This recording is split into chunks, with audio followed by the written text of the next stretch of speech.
کہ بلغم میں خون کیوں آتا ہے، اس کے کیا وجوہات ہو سکتے ہیں، ہم نے کون کون سے ٹیسٹ کرنے ہیں، ہمارے دماغ میں کون کون سا ڈائگنوزز ہے، اور اس کا علاج کیا ہے۔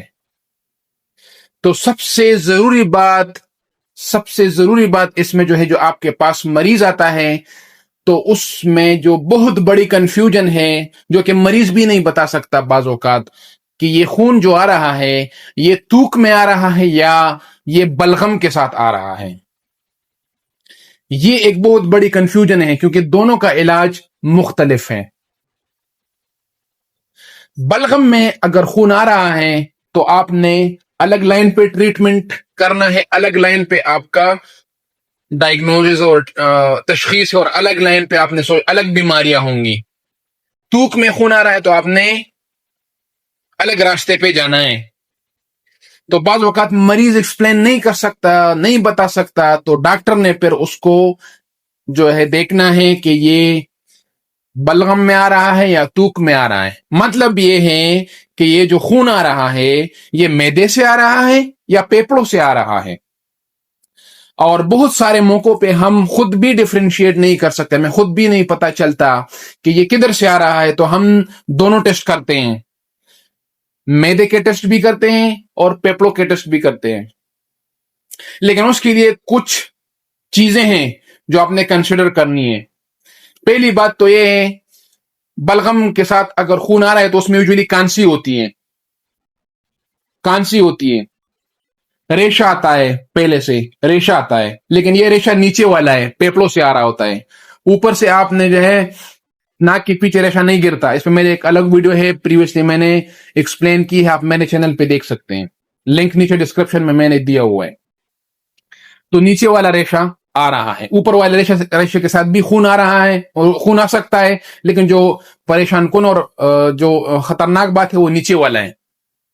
اس کے علاوہ جو تیسری اہم اور ضروری بات ہے، جو الٹی کے ساتھ جو خون آتا ہے اس میں عموماً کانسی نہیں ہوتی، الٹی سے پہلے کانسی نہیں ہوتی، الٹی کے بعد کانسی ہو سکتی ہے، کیونکہ جو تیزابیت گلے سے گزر جاتی ہے تو گلے میں انفلیمیشن یعنی زخم ہو جاتی ہے، تو اس کے بعد کانسی ہو سکتی ہے۔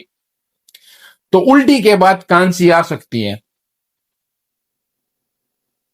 چوتھی جو اہم بات ہے، اگر آپ کے جسم میں کہیں اور جگہ سے بھی خون آ رہا ہے، چھوٹے پیشاب میں آ رہا ہے، پاخانے میں آ رہا ہے، اور ساتھ میں بلغم میں بھی خون آ رہا ہے، تو یہ ایک الگ بیماری ہے۔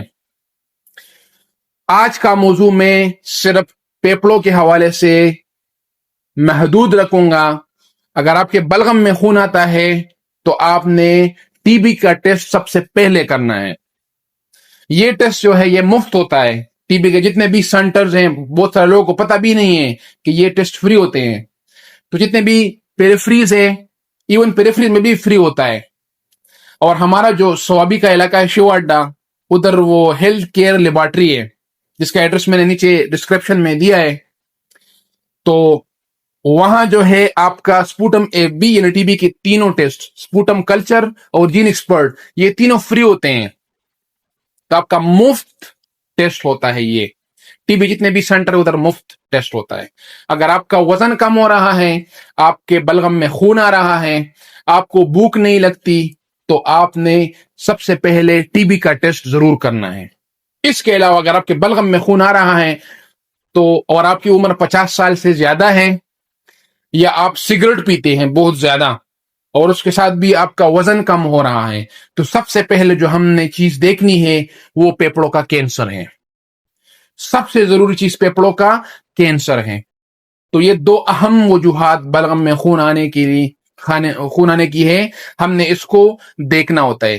اس کے علاوہ اگر باقی بندہ بالکل ٹھیک ٹاک ہے، اس کے ٹی بی کے ٹیسٹ بھی صاف ہے، عمر بھی کم ہے، سگریٹ بھی نہیں پیے، اور بہت کم خون آیا ہے، تو یہ نارمل جو برونکائٹس ہوتا ہے اس کے ساتھ بھی جو ہے خون آ سکتا ہے، پر یہ پریشان والی بات نہیں ہے۔ لیکن اس میں ہم نے جو ہے دو چیزیں ایکسکلوڈ کرنی ہے، ٹی بی، کینسر، یہ دو چیزیں ہم نے ایکسکلوڈ کرنی ہے، اور آپ نے مستند ڈاکٹر سے رجوع کرنا ہے، کیونکہ یہ دو ٹیسٹ جو ہے اگر آپ کا بلغم کا ٹیسٹ صاف آ گیا تو یہ اس بات کی گارنٹی نہیں ہے کہ آپ کو ٹی بی نہیں ہو سکتی، آپ کو پھر بھی ٹی بی کے امکانات ہو سکتے ہیں. اس لیے میں کہتا ہوں کہ مستند پھیپھڑوں کے ماہر سے آپ نے چیک کرانا ہے.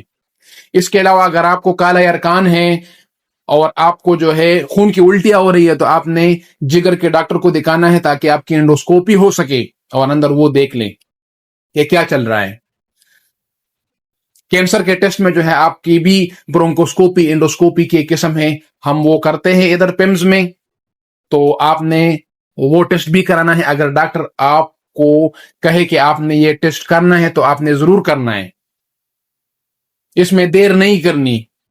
دیر کریں گے تو ڈائگنوزز تشخیص لیٹ ہوگی تو کینسر تو جو ہے وہ تو بہت جلدی پھیلتا ہے، خاص کر یہ اسمال سیل کارسینوما جو اسموکرز میں ہوتا ہے. تو آج کا جو موضوع تھا وہ بلغم میں خون کے حوالے سے تھا، اس میں 2 چیزیں ہم نے ڈسکس کر لی. اس کے علاوہ ناک کے پیچھے بعض لوگوں کو ناک سے خون آتا ہے، وہ گلے میں گرتا ہے، وہ کانسی کرتے ہیں، وہ کہتے ہیں ڈاکٹر صاحب میرے کانسی میں خون آ رہا ہے. تو وہ یوزولی ناک والا سلسلہ ہے، اس میں ناک میں انفیکشن بھی ہو سکتا ہے، اس میں آپ کا پلیٹلیٹ بھی جنرلی کم ہو سکتا ہے، اس میں بھی ایسے پیشنٹ پریزنٹ کرتے ہیں. گلے میں اگر زخم ہو اس کے ساتھ بھی خون آ سکتا ہے، پیرنجائٹس ٹانسلائٹس، اس میں خون آ سکتا ہے. اگر آپ کا پلیٹلیٹ کم ہے ڈینگی کی وجہ سے یا ملیریا کی وجہ سے یا آپ کو آئی ٹی پی ہے، اس میں بھی آپ کو خون آ سکتا ہے. لیکن اس کی پہچان یہ ہے کہ آپ کو صرف ادھر سے خون نہیں آئے گا، چھوٹے پیشاب میں بھی آ سکتا ہے، پخانے میں بھی آ سکتا ہے. آپ کا ہاتھ کسی جگہ پہ لگا، ادھر زخم بن گیا، ادھر وہ نیل پڑتے ہیں، نشان پڑتے ہیں، تو اس میں بھی آپ نے پلیٹلیٹ چیک کرانے ہیں، پی ٹی اور اے پی ٹی ٹی، پھر چیک کرنا ہے ہیپاٹائٹس بی سی، اور جگر کے ٹیسٹ سارے ہونے چاہیے.